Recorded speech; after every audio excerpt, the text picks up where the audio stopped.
വിശ്വാസത്തെ ദൃഢമാക്കാനാണ് നോമ്പ്. വിശ്വാസികളോടുള്ള സുപ്രധാന കൽപ്പനകളിലൊന്നാണ് നോമ്പ്. നോമ്പ് നിർബന്ധമാക്കിയ ഖുർആനിക വചനം ആരംഭിക്കുന്നത് അല്ലയോ വിശ്വാസികളെ എന്നാണ്. വിശ്വാസികളെ ഭക്തിയുള്ളവരാക്കാനാണ് നോമ്പ്. വിശ്വാസം പരമപ്രധാനമാണ്. വിശ്വാസത്തെ ശാക്തീകരിക്കാനുള്ള വഴിയാണ് നോമ്പ്.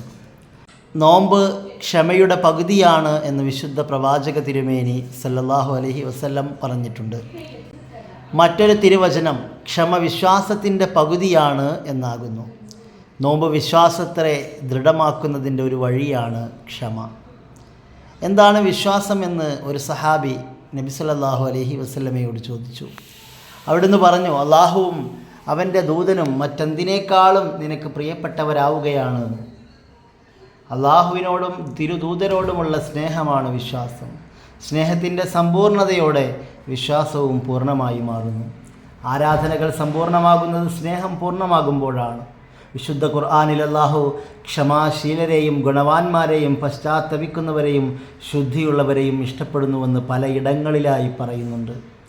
ഇതിൽ നിന്നെല്ലാം ക്ഷമയുടെയും കർമ്മങ്ങളുടെയും പശ്ചാത്താപത്തിൻ്റെയും വിശുദ്ധിയുടെയും പ്രാധാന്യം തിരിച്ചറിയാൻ സാധിക്കും. ഇതെല്ലാം വിശ്വാസവുമായി ബന്ധപ്പെട്ട് കിടക്കുന്നു. മറ്റെന്തിനേക്കാളും അള്ളാഹുവിൻ്റെയും അവൻ്റെ ദൂതനെയും ഇഷ്ടപ്പെടുന്നവരാണ് വിശ്വാസത്തിൻ്റെ മധുരം ആസ്വദിക്കാൻ കഴിയുന്നവർ. യഥാർത്ഥ നോമ്പുകാരൻ്റെ എല്ലാ കർമ്മങ്ങളും അള്ളാഹുവിന് വലിയ ഇഷ്ടമാണ്. നോമ്പ് എനിക്കുള്ളതാണ്, ഞാനാണ് അതിന് പ്രതിഫലം നൽകുക എന്ന് അള്ളാഹു പറഞ്ഞതായി തിരുദൂതർ സല്ലല്ലാഹു അലൈഹി വസല്ലം പഠിപ്പിക്കുന്നു.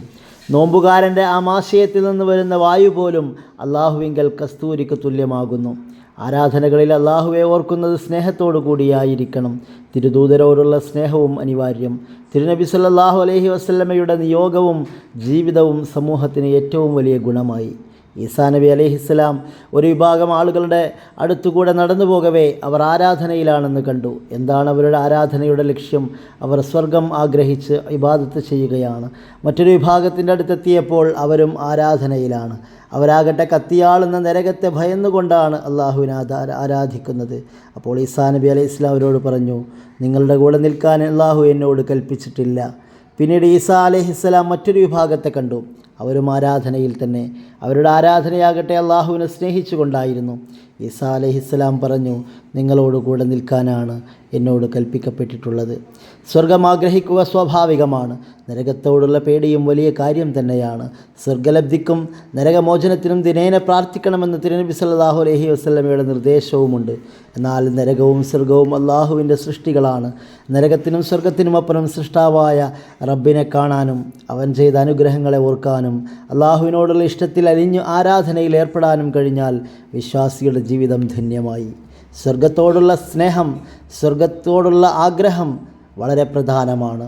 നരകത്തോടുള്ള ഭയം, നരകം എന്ന അതികഠിനമായ ശിക്ഷയോടുള്ള വലിയ ഭയം, അത് മനുഷ്യനെ മാറ്റുന്ന കാര്യം തന്നെയാണ്. മനുഷ്യന് പ്രചോദനമാകുന്ന കാര്യമാണ്.